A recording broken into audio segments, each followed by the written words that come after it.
Hi there, this is Introducing Emmy. This is my first Let's Draw. I got the idea from watching lots of Let's Plays on the internet, and I decided it would be a really interesting way to interact with my fans and to supplement my live stream sessions. People can't always make them, so I thought, I can start just manually recording them during dead hours, like when people aren't normally online. Sorry, you might be able to hear my dog a little bit. But anyway, so I'm going to start recording my live stream, or not my live streams, my regular drawing sessions. I'm going to speed up the footage, obviously. I don't really draw this fast. And do some commentary on top of them. If it goes well, I'm going to start doing a lot more of these. This, for instance, is a commission I'm doing right now. Well, it's probably going to be done by the time you hear this, but that's all right.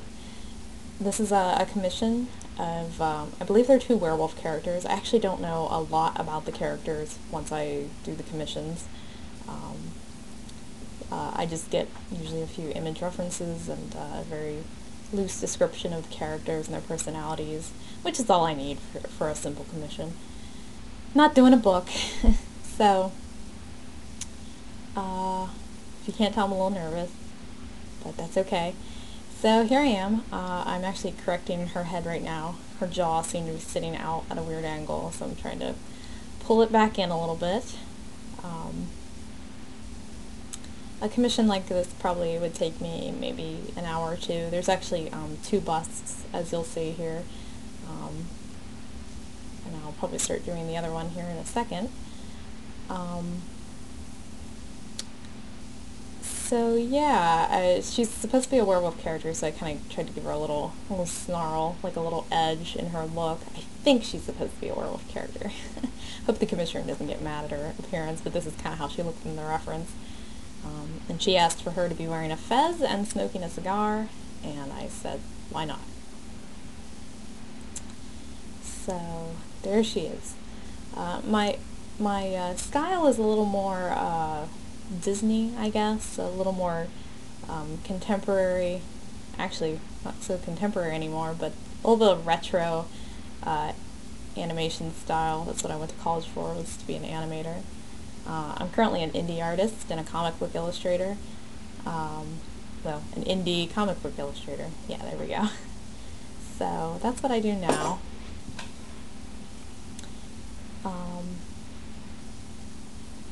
What am I doing? Oh, there we go. I was wondering why I stopped. So this is the second bust. I'm going to apologize right now if there's any little blips or stopping in the footage. Sometimes I have to pause the footage to go do something, and it might jerk a little bit when it starts again. I could also be looking at references whenever the footage stops moving. So this is the other character that she requested for her commission. This one I definitely know is a werewolf. She has a little lacy hat, sort of, well, not a hat, but like a headband and a lacy dress on, and here I'm working on the hair. I'm really very firm about the hair being a shape and framing the entire figure, at least from the shoulders up, very nicely. I feel weird about doing like really wispy anime hair. I do it to some degree, but again, I always go back to a solid shape around the figure. I just feel like it defines the space around them a little better and makes their expressions stand out. So here she's kind of given this other girl a little bit of a, like an, oh geez, look at her kind of expression. I sometimes have the busts interact with each other, and sometimes I don't. It sort of depends on, how I'm feeling that day, or if I think the characters would interact or whatever, unless the commissioner specifically asks them to be looking at each other, interacting in some way.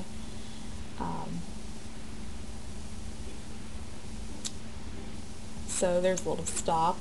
I think I'm getting ready to go. Oh, no, I'm correcting the jaw. My bad. I remember, after looking at her, I decided after looking at the one on the right, I decided the other one could stand to be a little bit more feminine looking, have a little softer jaw and expression.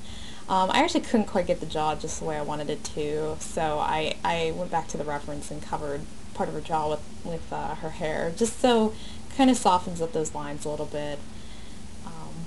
Now I'm inking. This is actually Manga Studio. I go from Photoshop for my sketching, and then I go over to Manga Studio to start inking.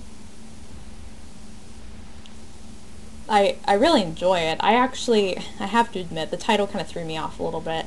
I don't actually do much manga style drawing or comic book illustrations, and I kind of had the impression that the entire program was set up for nothing but manga style work, but it actually does really beautiful inking. If you do any kind of inking and you do it with a tablet, this may be the program for you. It kind of compensates for your hands a little bit, so it gives it a very realistic quality of working with quill and ink. And I'm very big on my work being very polished. I don't like to have very sketchy looking stuff. I don't post sketches very often. So this is perfect for me. I love it. Now this session was about, I believe, an hour and so many minutes, not much more than that. So, and this is going to be about a 7-minute video of inking and sketching. The next video will be of the coloring process. If you have any questions, comments, concerns, I'd love to hear it, since this is my first time doing anything like this. I used to post a few little speed draws every now and then on YouTube, but never with any kind of commentary or any sort of construction to the video or quality to the video itself. So I'm coming back. I'm quite learned, and I'm ready to start doing this a little more professionally. So if you have any ideas for the channel, that would be awesome. Leave a like, a favorite, a comment, and that would be great. See you next time.